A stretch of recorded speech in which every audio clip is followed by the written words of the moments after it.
Hey, what's going on, Locker Room Nation? Hope you guys are doing well. This is Jake Dixon, the founder of The Locker Room, and you guys are part of an experiment because today I'm using my new camera that I purchased, so hopefully this is coming through okay, and it's a little bit more crisp than me just using my cell phone for videos. But at any rate, I do have a message, and a lot of you right now have Bold going on in your offices, and if you've attended Bold or if you've at least heard about it, you'll know there's the Bold laws. And one of my favorite Bold laws is that people grow into the conversations you create around them.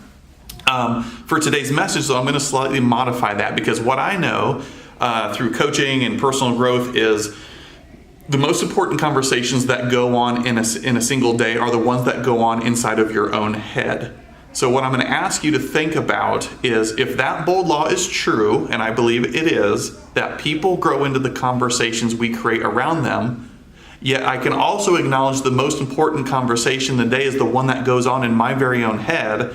My question to you to think about is, what conversations are you creating around yourself that you're growing into? See, your mind can't distinguish whether it's a positive or a negative thought. And most of us every single day are bombarded by negativity. If you turn on the news or scroll through Facebook, it's a lot of negative stuff out there.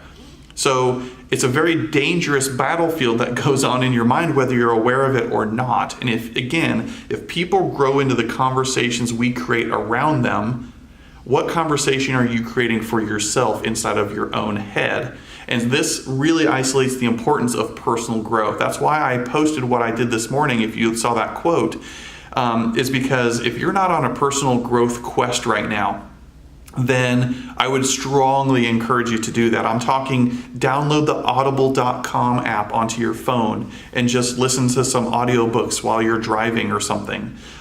Maybe you're a reader. If you like to read, open up the book in the morning or before you go to bed, whatever. But we should always be pumping our minds with positivity and being on that personal growth journey, because if you're not growing, then you're dying, and that's not okay, right? Healthy things grow.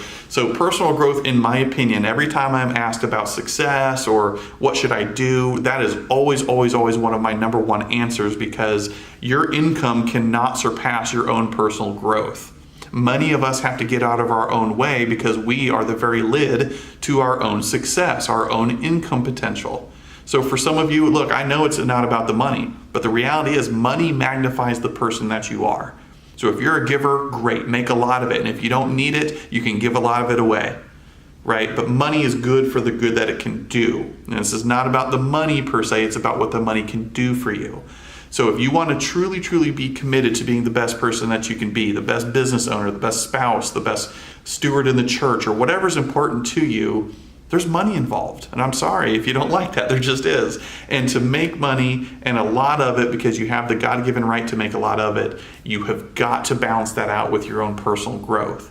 So I'm going to say it again. Ask yourself the question, what conversations am I creating in my own head? Or in other words, creating around myself that you're potentially growing into? Your mind does not care if it's good or bad, so you really have to pay attention to your thoughts and feed your mind with positivity. Surround yourself with like-minded and positive people who are going to lift you up and not fall into that pit of, just pity parties and disengagement and stuff like that. And by the way, yes, as coaches, we will always and continue to harp on you about reporting your numbers. That is one of the early signs of an agent getting disengaged or not taking extreme ownership in their business if they're not paying attention to the numbers. You don't have to like the numbers, but the simple act of taking 2 minutes a week to send in your activities and report your numbers is not hard. It actually takes a conscious choice not to do it. All right, so I'm going to challenge all of you to consider, what story are you telling yourself? Is it good or bad? Because whatever it is, your subconscious mind is going to grow into that. And if you look for a great resource on this, I would encourage you to you can even YouTube it. Earl Nightingale, The Strangest Secret.